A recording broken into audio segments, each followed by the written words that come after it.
Hello dear children, today we are going to solve quadratic equation by factorization method। अभी यहाँ पे जो quadratic equation दिया है इसको हमें solve करना है by factorization। तो फर्स्टली क्या करते हैं हम, यहाँ पे जो x स्क्वायर है इसका कोएफिशिएंट क्या है 3 और कांस्टेंट वैल्यू कौन सी है 2।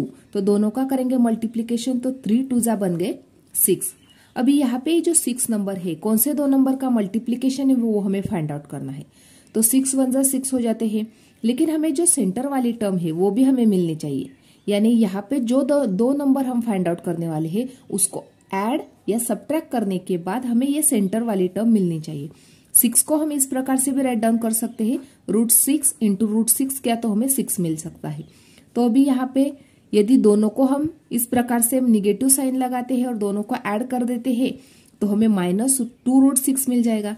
देयरफॉर सेंटर वाली टर्म को स्प्लिट करके इस प्रकार से राइट डाउन करेंगे। Therefore 3x² minus √6x minus √6x plus 2 equal to 0। यानी दोनों को यदि हम इस प्रकार से राइट डाउन करते हैं तो हमें सेंटर वाली टर्म भी मिल सकती है, और दोनों को यदि हम √6 इंटू √6 करते हैं -√6 इंटू -√6 तो दोनों का मल्टीप्लीकेशन भी हमें 6 मिल रहा है, इसलिए हम इस प्रकार से राइट डाउन करेंगे। अभी यहाँ पे हमें क्या करना है, यहाँ पे हमें कॉमन टर्म को बाहर निकालना होता है, लेकिन यहाँ पे अभी 3 है, यहाँ पे √6 है, यहाँ पे √6 है, यहाँ पे 2 है। तो हमें क्या करना है, अभी ये जो 3 नंबर है, देखो यहाँ पे जो 3 नंबर है इसको ही हम किस प्रकार से राइट डाउन कर सकते हैं, √3 इंटू √3 इस प्रकार से, इंटू यानी मल्टीप्लाई होता है, √3 मल्टीप्लाई बाय √3 इस प्रकार से राइट डाउन कर सकते हैं। √6 को किस प्रकार से राइट डाउन कर सकते हैं, √3 मल्टीप्लाई बाय √2।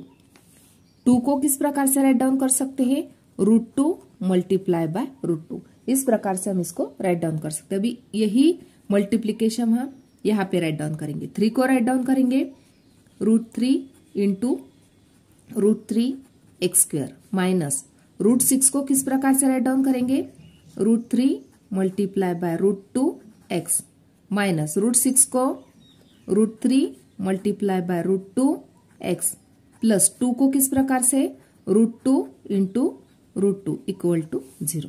इस प्रकार से ये टर्म को हमने राइट डाउन किया। अभी यहाँ पे जो फर्स्ट 2 टर्म्स है इसमें से हम कॉमन निकालते हैं। तो यहाँ पे √3 है, यहाँ पे भी √3 है, तो √3x को कॉमन निकालते हैं। तो ब्रैकेट में क्या बचा, यहाँ पे √3 और x बच गया, तो राइट डाउन करेंगे √3x माइनस यहाँ पे √3 तो बाहर निकल गया, x भी निकल गया, तो यहाँ पे बचा ओनली √2 माइनस। अभी यहाँ पे √2 को हम कॉमन निकाल लेते हैं। यहाँ पे निकाल दिया √2 को, ओनली यहाँ पे x है, यहाँ पे x नहीं है, इसलिए हम √2 को ही कॉमन निकालते हैं।